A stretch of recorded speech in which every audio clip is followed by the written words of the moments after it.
So we're going to do some trunk extensor MMT today. So we're going to be testing out the muscles in the back to extend the trunk, specifically the multifidi, the rotatories, and the erectospinae, the ilioprostalis, longissimus, and spinalis.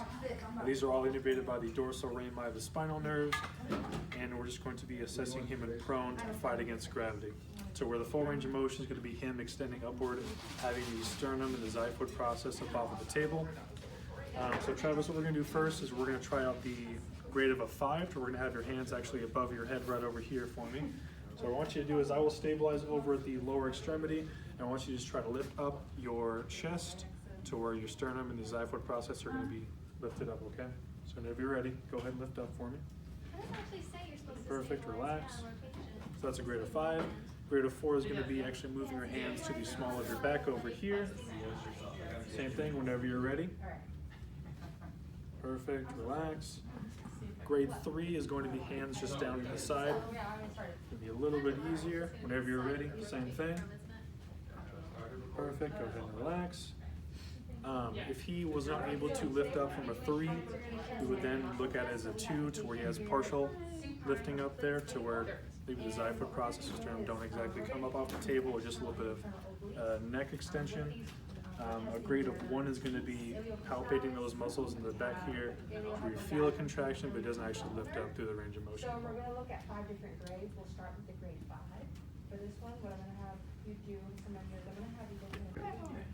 Okay, so now we're going to do some lumbar flexion range of motion testing. So we'll have the patient standing so you can assess lumbar flexion and standing. The landmarks we're going to be looking at specifically, we're going to have 2 inclinometers. The superior one is going to be lined up with T12, while the inferior one is going to be lined up with S2. To define those, what you do is for T12, first locate the iliac crest, kind of put your thumbs together, locating that superior, or the last rib here.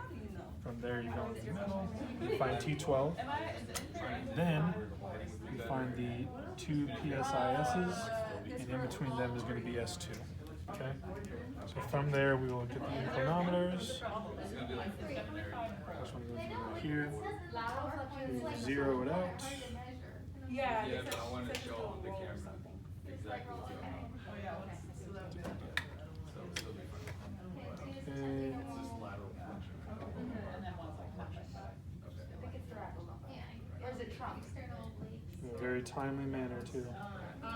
Okay, so Travis, whenever you're ready, keeping your knees together, or straight I should say, I want you to just lean forward as far as you can, okay? Lumbar, pretty much lateral flexion, and we're going to be measuring it with these kilometers.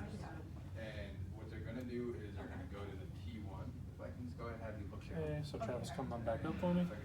So we have 92 and 60. So you get the difference between those to get an average range of about 30 for Travis, 32 for Travis. Normative values are between 30 and 40, so he is in the normal range.